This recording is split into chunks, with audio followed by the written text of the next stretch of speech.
À plus d'1,4 milliard de kilomètres de la Terre, voici le magnifique monde de Saturne.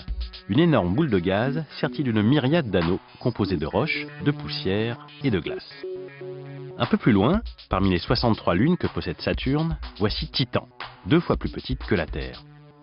Une planète de 6000 km de diamètre recouverte d'une épaisse couche d'atmosphère avec des brumes, des nuages et des pluies d'hydrocarbures.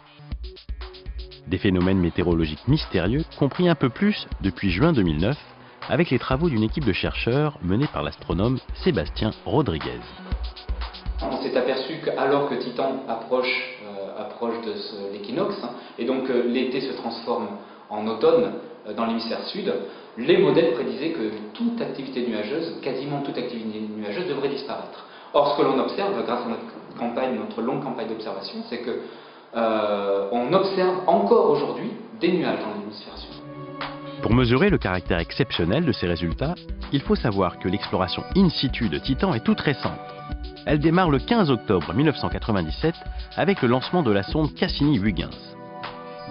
Après 7 ans de voyage à travers le système solaire, la sonde arrive en orbite autour de Saturne en décembre 2004. Elle largue alors avec succès le module européen Huygens dans l'épaisse atmosphère de Titan.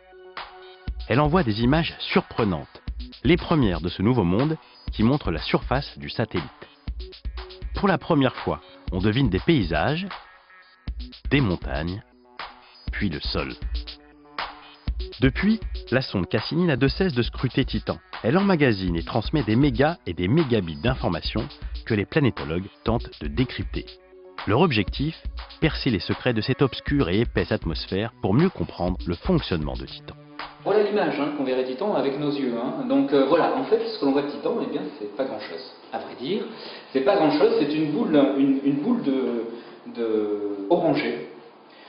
Essentiellement, que vous voyez, ce que l'on voit, c'est son atmosphère très dense et très étendue. Une atmosphère si épaisse que nos simples yeux sont incapables de percer. Les astronomes font donc appel aux instruments embarqués à bord de Cassini.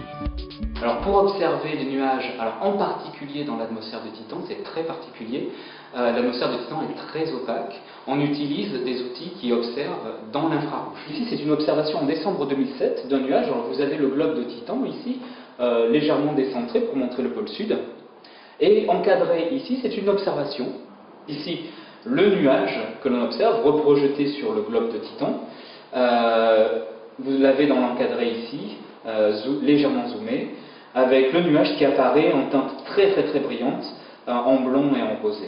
Ici. Donc ça serait un nuage de méthane, une explosion de nuages, un grand nuage orageux. Des nuages, cela pourrait sembler presque banal. C'est en réalité une véritable prouesse, car ce sont les premières vraies données météorologiques de Titan.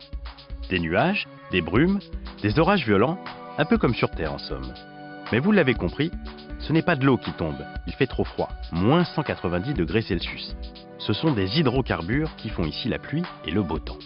Observer les nuages dans l'atmosphère d'une planète comme Titan, ça nous renseigne sur la structure de l'atmosphère de Titan, sur sa dynamique, comment elle bouge, comment l'air se comporte à l'échelle du satellite.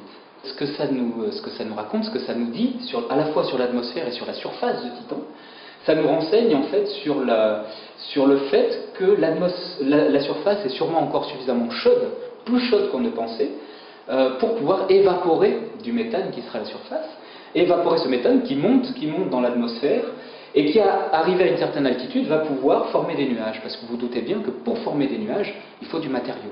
Il faut suffisamment de matériaux. Si on n'a pas assez de méthane dans l'atmosphère, on ne peut pas former des nuages. Une véritable énigme donc pour les planétologues. Et pour échafauder de nouveaux modèles, ils attendent les futures données de Cassini. Mais peut-être leur faudra-t-il des projets encore plus fous, une sonde qui pourrait larguer un dirigeable sur Titan à partir de 2020.